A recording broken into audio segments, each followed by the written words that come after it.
All right, let's dive in. Today, we are skipping right past all the polished, pre-written speeches at the latest Compass earnings call and jumping straight into the really interesting part, the live Q&A with Wall Street analysts. This, right here, is where the script gets thrown out. It's where the real story gets told, and we're going to decode what it all actually means. So why do we care so much about the Q&A? Well, think of it like a stress test. It's where all that carefully crafted corporate messaging collides with tough, on-the-spot questions. This is where we hunt for clues about what a company is really worried about, what they're truly excited about, and where they're heading next. So let's get into it. So here's our game plan. We've boiled down the whole session into 5 big themes the analysts just wouldn't let go of.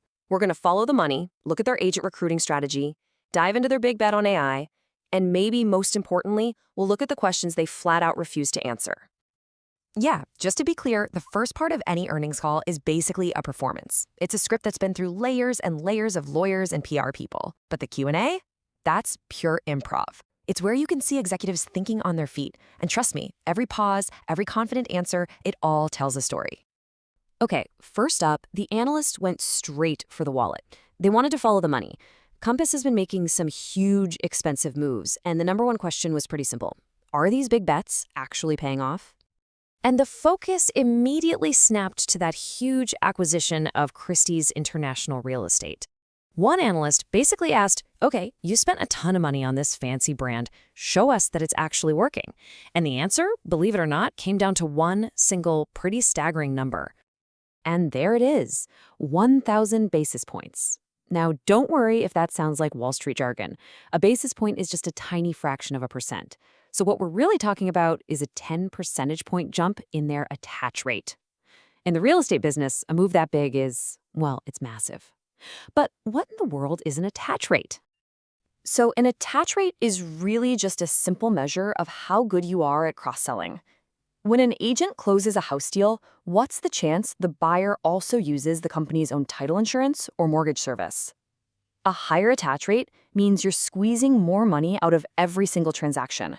And a 10-point jump means their strategy is absolutely firing on all cylinders. So how'd they pull it off? Well, CEO Robert Reffkin's answer was surprisingly simple. He said it wasn't some complex tech integration. It was about culture. It was about making Compass agents feel like the Christie's business was part of the family. By doing that, they basically unlocked this huge built-in customer base for all their other services. But it's not just about the money coming in, it's also about the money going out. Analysts also pushed them hard on their spending habits. The CFO talked about their relentless focus on operating expenses, the day-to-day costs. They question every new hire, they're using AI for productivity. This kind of discipline, they argue, is now just part of how they operate. All right, let's shift gears to the next big theme, the agent advantage. In real estate, they say your biggest asset walks out the door every single night. So in this constant battle for talent, how is Compass winning? Some really sharp analysts noticed this. The company had quietly bumped up its agent recruiting goals. Now, that might not sound like a big deal, but it's a huge tell. It's a massive signal of confidence. You just don't raise your targets unless you're seeing a real wave of interest. So the question became, what's causing it? And Reffkin's answer here was frankly powerful. He painted this picture of an industry where agents feel totally let down. Let down by the National Association of Realtors, let down by their local MLS, and even let down by the big real estate websites. He basically positioned Compass as a safe harbor in the middle of this storm, a place built for agents. I mean, that's a heck of a sales pitch to an unhappy agent, right? Now, for what was, for me, the most forward-looking part of the whole call. We're talking about the coming showdown between artificial intelligence and the old guard of real estate. This is where the CEO really laid out his vision for what's coming next. So an analyst from Needham & Company just cut right to the chase and asked about ChatGPT. And that question just opened the floodgates for the CEO to explain why he thinks AI isn't just another shiny new toy. It's a game-changing threat to the entire business model of the big portals. And this really breaks down the difference perfectly. On one side, you have the old way, the big websites that run on a pay-to-play system. They give leads to whichever agent pays them the most. Simple as that. But on the other side, you have this new world of generative AI. It looks at actual data, sales history, client reviews, to find who is verifiably the best agent, not just the one with the biggest ad budget. And get this isn't just a theory anymore. Reffkin said he's already hearing from tons of top agents who are getting amazing, high-quality leads for free, directly from chatbots. People are just typing in, who's the best agent in Austin? And the AI is giving them an answer based on actual performance. So here's the bottom line. Compass is making a huge bet that AI is about to usher in an era of pure meritocracy, a time when your actual track record matters more than how much you spend on ads.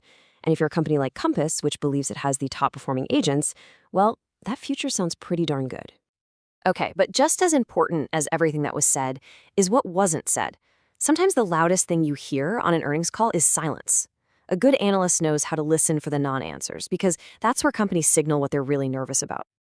And here's the list of topics where they hit a brick wall. Analysts tried to get details on the upcoming mega merger with Anywhere. They tried to get an update on a big market share goal. They asked about a key marketing initiative. And on all three, they basically got the classic, we're not commenting on that right now.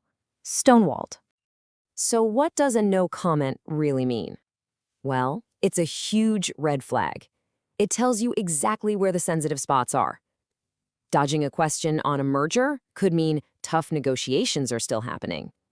Staying quiet on a market share goal, maybe they're not on track. It tells you exactly which topics to keep a close eye on over the next few months. So let's just tie this all together. What did we learn from the Q&A? We saw a company that is laser-focused on making its big acquisitions pay off. A company that's growing by positioning itself as a haven for agents who are fed up with the old system. We saw a bold bet that AI is going to completely change the game, and hanging over all of it is this giant question mark about the Anywhere merger, which they are keeping very, very close to the vest. And that really leaves us with one last big question to chew on. In the future of real estate, who wins the day? Is it the agent who has the best real-world data and track record? Or is it the AI that has the best algorithm for finding that agent? The answer to that is probably going to define this industry for the next decade. Something to think about. Thanks for tuning in.